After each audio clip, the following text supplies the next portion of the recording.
बड़ी और पास में बैठ करके पंखा में झुलाते हुए बड़े सुंदर दाल चावल सब्जी खिलाया करती थी। एक दिन पतिदेव बाहर गए हुए थे, इतने में घर में नारद जी आए। कौन आए घर में? नारद जी। बोले आज घर में संत आए हैं, घर धन्य हो गया क्योंकि संत का चरण धूल पड़ा है, बड़े धन्य हो गए। इतने में संतों की उन्होंने बड़ी सुंदर रोटी सब्जी बढ़िया बना करके उन्होंने संतों को खिलाया, नारद जी को।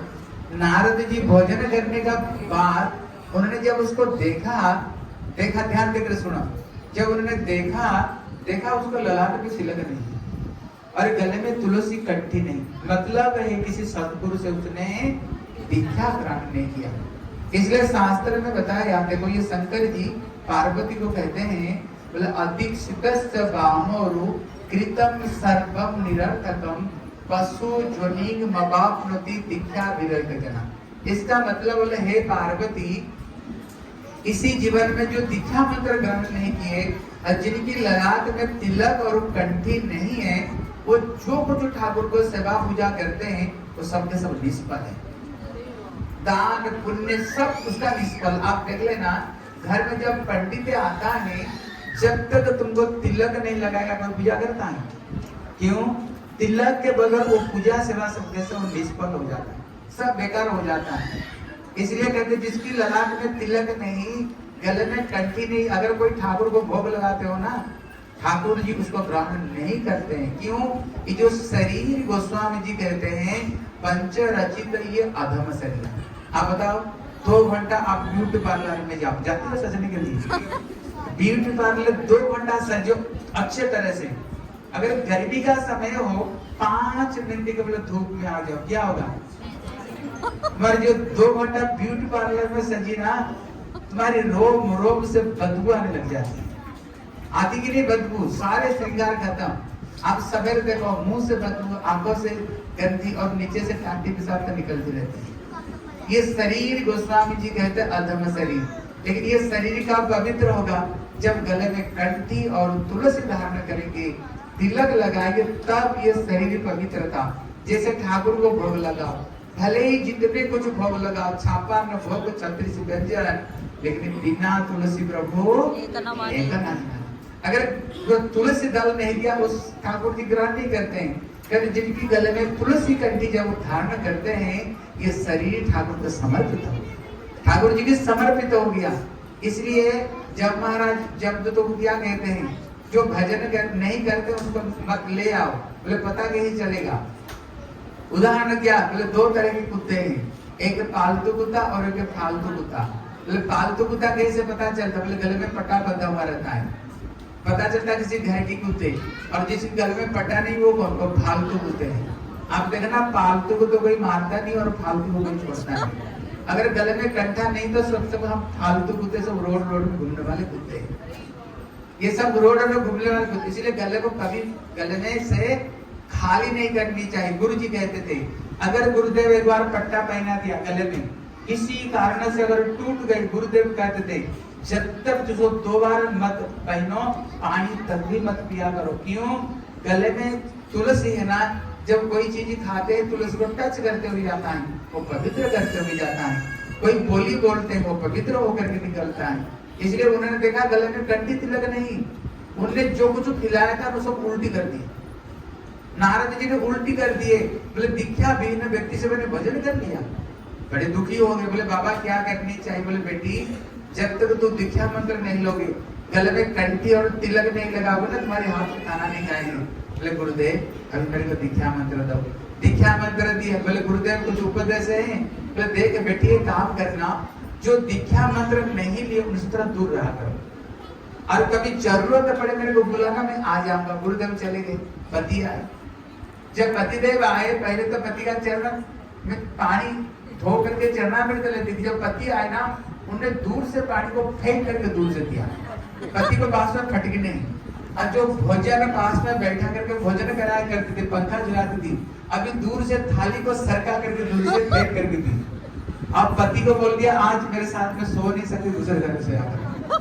बोले क्यों, ऐसे क्या हो गया? बोले नारद जी आए थे, मेरे को दीक्षा मंत्र देकर गए, और बोले जिसको दीक्षा मंत्र नहीं उनसे दूर रहा करो, इसलिए आप दूसरे घर में सो। चक्कर में पड़ गए। बोले भैया तेरे गुरुदेव कहाँ? बोले कौन? बोले नारद जी। बोले कहाँ? उनको बुलाओ, मैं भी दीक्षा मंत्र लूंगा, दोनों भजन करेंगे। क्योंकि देखो ये शंकर जी कहते हैं, बोले जो इसी जीवन में गुरु जी से दीक्षा मंत्र वैष्णव धर्म में नहीं लेगा, पशु जोनी अभाव नती, अगली जीवन में उसको जानवर जीवन में जाना पड़ेगा। कौन कह रहे हैं? मैं नहीं कह रहा हूँ, शंकर कभी झूठ बोलेंगे? देखो इसका घटना क्या हुआ, ध्यान देकर सुनो क्या होता है। अभी बोले दीक्षा मंत्र दोनों लेकर भजन करेंगे, इतने बोले गुरु जी को बुलाओ, तो उन्हें नारद जी को स्मरण करते नारद वहीं पर प्रकट हो गए। कितना चमत्कार को नमस्कार। बोले वाह, ऐसे गुरुदेव प्रकट स्मरण करते ही बोले गुरुदेव मेरे को दीक्षा दिया। बोले स्नान करके आओ। तो स्नान करके आओ। देखो इधर सुना, जब उसने स्नान करने के लिए गए, उसका तो दोस्त लोग थे ना, बोले अरे तू तो अभी नहा कर गया था, फिर क्यों आई? बोले घर में गुरु जी आए और सारी घटना बताई। मेरी पत्नी दूर से पानी फेंक कर देती है, थाली को सरका करके देती है, कहते अलग घर में सोया करो। मेरे चक्कर में पड़ गया, इसलिए मैं दीक्षा मंत्र लूंगा। ध्यान देकर देखो, जगत में बिगाड़ने वाले व्यक्ति बहुत है, लेकिन इस संवारने वाले व्यक्ति बहुत कम है। कोई दारू पी रहा है, सिगरेट फूंक रहा है, लड़कीबाजी कर रहा है, उसको कोई दुनिया में कुछ बोलते हैं क्या? अरे बता, कोई बोलता है उसको कुछ? लेकिन गले में कंठी तिलक लगा लो, बोले बड़ी भक्तानी अगर घूम रही है, बड़े लंबे लंबे तिलक लगाए। अरे बोलते कि नहीं? बोलते हैं ना। लेकिन जगत में बिगाड़ने वाले, तुमको नरक ले जाने वाले सब तैयारी है, लेकिन भगवान को पास में लेने वाले बहुत, उसको कैसे उल्टा पुल्टा बुद्धि पढ़ाएगा। बोले अगर ये दीक्षा मंत्र लेगा तो अभी हमसे दूर रहेगा। बोले गुरु जी को बोल दो पितृपक्ष चल रहा है, बाद में ले लूंगा। लेकिन असत संग में बड़ी जल्दी बुद्धि बिगड़ती है, लेकिन इस सत्संग में बुद्धि सहन होना बड़ा कठिन होता है, हैं? इतने में आकर गुरुदेव को बोलते गुरुदेव अभी दीक्षा मंत्र नहीं हुआ, ये पितृ पुरुष चल रहा है और पितृपक्ष। गुरुदेव चले गए, दोनों को मृत्यु हुई। मृत्यु होने पर पत्नी ने दीक्षा मंत्र दी, उसने विदर्भ देश में राजकुमारी होकर जन्म हुई और इतने सुंदरी, विश्व सुंदरी बन करके सारा दुनिया का राजा चाहते थे, लेकिन उसने दीक्षा मंत्र नहीं लिया तो उसने हाथी होकर जन्म लिया। क्या होकर जन्म लिया? हाथी होकर के। क्यों? शंकर जी कहते हैं अगर दीक्षा मंत्र नहीं लोगे अगले जीवन में जानवर जीवन में जाना पड़ेगा। वो हाथी होकर जन्म उसी देश में हुआ। लड़की की स्वयंवर सभा हुई, बड़े बड़े राजा लोग आए, अभी बरमाला लेकर घूम रही थी, किसी गला में दूंगी। इतने में पति को देखा पेट में हाथी बनकर खड़ा हुआ, वो तो पति बरतन नारी थी, उसने माला लेकर के हाथी को गला में दे दिया। पिताजी ने कहा बेटी ये क्या? इतने बड़े बड़े राजकुमार सुंदर सुंदर बैठे थे, तुमने हाथी के गले में ये माला क्यों पहनाई? बोले गुरुदेव ये पूर्व जन्म में मेरे पति थे और दीक्षा मंत्र नहीं लिए तो उन्होंने हाथी जन्म में गए। बोले बेटी क्या हाथी से जन्म, शादी करोगे? बोले गुरुदेव अब चिंता मत करो, मेरे गुरुदेव का स्मरण करने पर गुरुदेव बोले मैं आऊंगा। बोले गुरुदेव का स्मरण करो। स्मरण करते हैं ना गुरुदेव झट आ गए। गुरुदेव नारद जी झट वहां पर प्रकट हो गए। प्रकट होकर बोले बेटी क्या बात? बोले मेरे पति को ऊपर कृपा करो, दीक्षा मंत्र नहीं किया तो हाथी हो गया, इसको ऊपर भी कृपा करो। वो तो समर्थ संत है।